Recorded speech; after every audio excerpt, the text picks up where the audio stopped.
দেখো বন্ধুরা, চলে এসেছি আজকে দই বড়ার রেসিপি নিয়ে। অর্পিতার চ্যানেলে তোমাদের সবাইকে অনেক শুভেচ্ছাও অনেক ভালোবাসা। এই গরমে দই বড়া খেতে ভালো লাগে না এমন মানুষ খুবই কম আছে। তো আজকে দেখো দই বড়ার রেসিপি নিয়ে আমি চলে এসেছি। তো তোমরা দেখতে থাকো আজকের রেসিপিটা।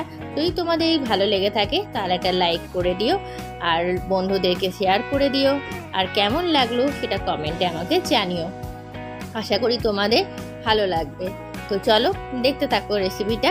যদি তোমাদের কিছু ভালো লেগে থাকে তাহলে আমাকে জানিও। চলো আজকে শুরু করে দিই। আগের দিন রাত্রেবেলা বিউলির ডাল ভিজিয়ে রেখে দিয়েছিলাম, তো তোমাদেরকে দেখাতে ভুলে গেছি। এর আগে আমি কিছুটা বেটে নিয়েছি। তো এই দেখো কিছুটা বাটা হয়ে গেছে, আর ওইটা রয়েছে, এটা এবারে বেটে নেবো। চলো দেখতে থাকো তোমরা ভিডিওটা। এই দেখো পুরোটা বাটা হয়ে গেছে। এবারে আমি এটাকে পুরো ভালো করে ফাটিয়ে নিচ্ছি। তো দেখো আমি এটা চামচ দিয়ে ফাটাচ্ছি, তোমরা হাত দিয়ে বা হ্যান্ড ব্লেন্ড দিয়েও ফাটাতে পারো, হ্যান্ড ব্লেন্ডার দিয়েও। তো আমি চামচ দিয়ে প্রথমে ফাটাচ্ছিলাম, তো তারপরে হচ্ছিল না, ওই জন্য আমি তারপরে হাত দিয়েই ফাটিয়েছি। তো তোমরা দেখো হাত দিয়েই ভালো করে হবে আশা করি। তো এটা ভালো করে যতক্ষণ এটা পুরো সাদা হবে ততক্ষণ পর্যন্ত ভালো করে ওটাকে ফাটাতে হবে। এই ফাটানোর উপরই ডিপেন্ড করবে বড়াটা, তাহলে বড়াটা একটু সফট হবে আর খেতেও ভালো হবে। যদি বড়াটা নরম না হয়, যদি শক্ত শক্ত হয়, তাহলে খেতে ভালো লাগবে না। তো দেখো আমি বড়াটাকে এটাকে ভালো করে ফাটিয়ে নিলাম। এরপরে এর মধ্যে দিয়ে দিচ্ছি একটুখানি নুন দিয়ে বড়াটাকে তো বানাতে হবে, তাই জন্য একটু নুন দিয়ে স্বাদ মতো নুন দিয়ে আরেকবার একটুখানি ভালো করে এটাকে ফাটিয়ে নিলাম। আমি তোমাদেরকে দেখাতে ভুলে গেছি, তো আমারটা ফাটানোটা ভালোই হয়েছিল। তাও তোমরা যদি তোমাদের মনে হয় যারা নতুন করছো যে ফাটানোটা ঠিকঠাক হয়েছে কিনা সেটা দেখার জন্য একটা পাত্রের মধ্যে জল নিয়ে তার মধ্যে অল্প একটুখানি দিয়ে দেখবে এই ইয়েটা যে তোমাদের ভেসে উঠছে কিনা। যদি এই ইয়েটা ভেসে ওঠে ডালটা, তাহলে জানবে যে তোমাদের এটা ভালো করে ফাটানো হয়ে গেছে। দেখো এবারে হয়ে গেছে ব্যাটারটা প্যাটার্নটা ফাটিয়ে নিয়ে এবারে চলে এসেছি তেলটা গরম করতে। তো তোমরা দেখতে পেলে আমি হাত দিয়ে দেখে নিলাম যে তেলটা গরম হয়েছে কিনা। এবারে একদম কম আঁচে করে বড়াগুলোকে ভাজতে হবে। কম আঁচে করে না ভাজলে পুরোপুরি ওপরটা পুড়ে যাবে আর ভেতরটা কাঁচা কাঁচা রয়ে যাবে। তো তাই জন্য একদম কম আঁচে করে আস্তে আস্তে ভাজতে হবে, সময় নিয়ে নিয়ে ভাজতে হবে যাতে ভেতরটাও ভালো করে ভাজা হয়। তো চলো এগুলো ভেজে নিই, তারপরে আবার তোমাদের সামনে আসছি। ওইদিকে বড়াটাকে ভাজতে দিয়ে এদিকে আরেকটা কড়াই বসিয়ে দিয়েছি। এই কড়াইটাকে গরম হতে দিয়েছি। এই কড়াইয়ের মধ্যে ভেজে নেবো কিছুটা গোটা জিরে আর শুকনো লঙ্কা। এই গোটা জিরে শুকনো লঙ্কাগুলোকে কিন্তু এই শুকনো খোলাইয়ের মধ্যেই ভাজতে হবে। এগুলোকে ভালো করে ভেজে নিয়ে গুঁড়ো করে নিতে হবে। তো দেখো এর মধ্যে গোটা জিরে আর দুটো শুকনো লঙ্কা দিয়ে দিই। তোমরা যে যেরকম ঝাল খাও সেরকম অনুপাতে শুকনো লঙ্কা দিতে পারো। তো আমি বেশি ঝাল খাই না বলে দুটো শুকনো লঙ্কা দিয়ে দিলাম। এদিকে দেখো বড়াগুলো সব ভাজা হয়ে গেছে। এবারে এগুলোকে উল্টে নেব। দেখো এগুলো একদম সময় নিয়ে নিয়ে ভাজতে হবে, ওই তাড়াহুড়ো করে ভাজলে হবে না, তাহলে কিন্তু একদম ভেতরটা কাঁচা কাঁচাই রয়ে যাবে আর বাইরেটা পুরো পুড়ে পুড়ে যাবে। এটা আমার ভাজতে সময় লেগেছে 10 মিনিট বড়াগুলো। তো ওই দেখো এবারে এগুলোকে সব উল্টে দিচ্ছি। একটু সময় নিয়ে না ভাজলে একদম ভালো হবে না, বড়াটা খেতে ভালো লাগবে না।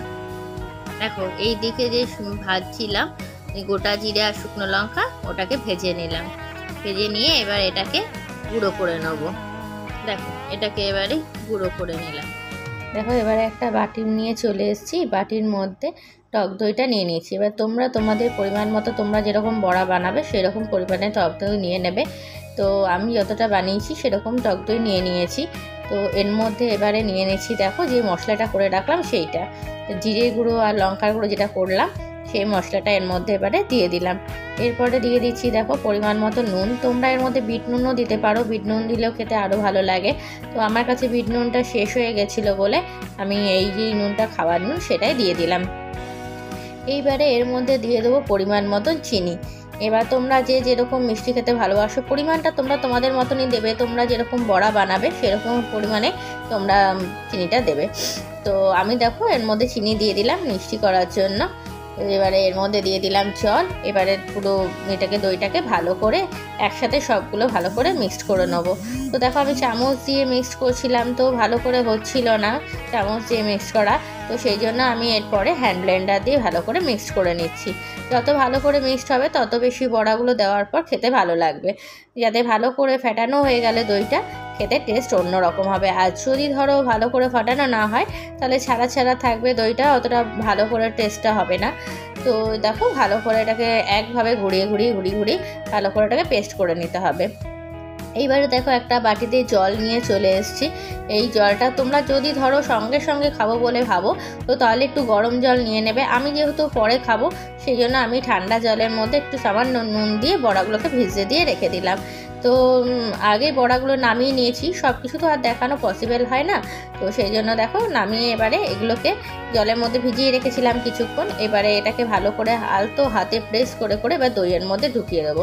কারণ এই দেখো জল থাকে এর মধ্যে, জলের মধ্যে যেহেতু দিয়ে রেখেছিলাম বড়াগুলো নরম হওয়ার জন্য, সেহেতু জলটা একটুখানি হালকা করে প্রেস করতে হবে। কারণ বড়াগুলো প্রচণ্ড পরিমাণে নরম হয়, আর একটু জোরে যদি প্রেস করো তাহলে বড়াগুলো ভেঙে যাবে, ভেঙে গেলে আর খেতে সেরকম টেস্ট হবে না। গোটা গোটা বড়াগুলো না থাকলে যদি ভেঙে যায় গুঁড়ো হয়ে যায় তাহলে তো মাখা মাখা টাইপের হয়ে যাবে, তখন খাবার সেই টেস্টটা থাকবে না।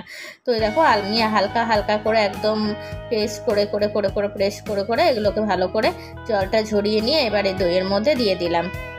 এবার হালকা করে একটা চামচ দিয়ে দইগুলো আস্তে আস্তে এই দইয়ের মধ্যে আস্তে আস্তে বড়াগুলোকে ঢুকিয়ে দিয়ে দিতে হবে। দেখো কিছুক্ষণ এবার ঠান্ডা হওয়ার জন্য ফ্রিজে রেখে দিতে হবে। আর যাতে ঠান্ডাগুলো দই বড়া তো এগুলো তো ঠান্ডা খেতেই ভালো লাগে, ওই জন্য ওটাকে ফ্রিজে ঢুকিয়ে রেখে দিলাম। এবার চলে এসেছি মিঠা চাটনি বানানোর জন্য। তো আমি আগেই তেঁতুলটাকে ভালো করে ভিজতে দিয়ে রেখে দিয়েছিলাম অনেকক্ষণের জন্য, তো তেঁতুলটা ভালো করে ভিজে গেছে। এইবারে দেখো ভালো করে চটকে বীজগুলো সব বার করে নিয়ে এবার একটা ছাঁকনির সাহায্যে ভালো করে কাঠটাকে বার করে নিচ্ছি। তোমরা তো জানোই তেঁতুলের মধ্যে অনেক নোংরা থাকে, সেইগুলো যদি না বার করে নাও তাহলে তো ভালো লাগবে না। তো এগুলোকে আমি বার করে নিলাম। এবারে দেখো চিনি রস করে রেখেছিলাম, তো এটা আমি ভুল করেছি, এটা করার দরকার নেই। তোমরা এই রসটার মধ্যে যেটা তেঁতুলের যে কাঠটা বার করেছো তার মধ্যে চিনি দিয়ে এটাকে ফুটিয়ে নিতে পারো। তো আমার ওটা করা উচিত হয়নি, যাই হোক ওটা আমি করে ফেলেছি। তোমরা এইভাবে দেখো এবারে এটাকে জাল দিয়ে দেখো একদম পুরো আঠালো টাইপের যখন হয়ে যাবে তখন এটা নামিয়ে দেবে। আমি একটুখানি পাতলা করে নামিয়েছি, আর একটু গাঢ় করলে আরও বেশি ভালো লাগে, তো আমি আর করিনি। তো এইবারে দেখো বড়াগুলোকে আমি ফ্রিজ থেকে বার করে নিয়ে চলে এলাম। বার করে নিয়ে এবার একটা প্লেটের মধ্যে সার্ভ করে নিচ্ছি। তো দেখো আমি দুখানা বড়াই নিয়েছি, যেহেতু আমি একা খাবো সেহেতু দুটোই নিয়েছি। তোমরা যদি আরও খাও তো তোমরা আরও নিয়ে নিতে পারো। তো এই দেখো বেশি করে টক দই নিয়ে নিতে হবে, দইটা বেশি করে নিলে তবেই কিন্তু খেতে লাগবে, ভালো লাগবে বড়াটার ওপরে। তো দেখো ভালো করে বেশি করে আমি টক দইটা নিয়ে নিচ্ছি। দইয়ের মধ্যে তো আমি মিষ্টি দিয়েছিলাম একটুখানি, যাতে মিষ্টি হয়, তো বেশি মিষ্টি হয়নি আমি যখন খেলাম। তো দেখো এবারে এর মধ্যে দিয়ে দেবো যে মিঠা চাটনিটা বানিয়ে রেখেছি সেইটা। অনেকে আবার এর মধ্যে সবুজ রঙের যে চাটনি সেইটাও দেয়, ধরো ওই ধনেপাতার চাটনি। তো ধনেপাতার চাটনি আমি বানাইনি, আমি এই মিঠা চাটনিটা দিয়েই খাচ্ছি। তো মিঠা চাটনিটা দিয়ে দিলাম। এবারে এর মধ্যে দিয়ে দিচ্ছি সেও ভাজা, একটুখানি সেও ভাজা দিলে ভালো লাগে, তো ওই জন্য একটুখানি সেও ভাজা দিয়ে দিলাম। তো অনেকে আবার এর মধ্যে ইয়েও দেয়, নুনও দিয়ে দেয়। তো আমার কাছে বিট নুনটা নেই বলে আমি বিট নুন দিইনি, আমি জিরা গুঁড়োটা দিয়ে দিয়েছি। তো আগে যে জিরে গুঁড়োটা করে রেখেছিলাম সেইটা আমি দিইনি লঙ্কার সাথে, সেটা আমি দিইনি কারণ ঝাল হয়ে যাবে, আমি ঝালটা বেশি খেতে পারি না। তোমরা যদি কেউ ঝাল বেশি খেতে চাও তাহলে ওই জিরে যেটা লঙ্কা দিয়ে পেস্ট করে রেখেছো সেটাও দিতে পারো। আমি আগে যেটা শুকনো খোলায় ভেজে রাখা জিরের গুঁড়োটা রয়েছে আমার, আমি সবসময় করেই রেখে দিই, তো এটাই আমি দিয়ে দিলাম দেখো এর মধ্যে। এইবারে দেখো এটা সার্ভ করে দিচ্ছি, দেখো এবারে হয়ে গেল সার্ভ করা। তো দেখো তোমরা এইভাবে বানিয়ে দেখো, আশা করি তোমাদেরও ভালো লাগবে। আর তোমরা বানিয়ে দেখে জানিও আমাকে কমেন্ট বক্সে তোমাদের কেমন লাগলো। যদি ভালো লেগে থাকে তাহলে একটা লাইক করে দিও, আর বন্ধুদের সঙ্গে শেয়ার করে দিও। আর আমার যারা এখন পর্যন্ত আমার চ্যানেলটা সাবস্ক্রাইব করোনি তারা প্লিজ সাবস্ক্রাইব করে দিও, আর এইভাবেই আমার পাশে থেকো। চলো আজকের মতো ভিডিওটা এখানেই শেষ করে দিলাম, টাটা।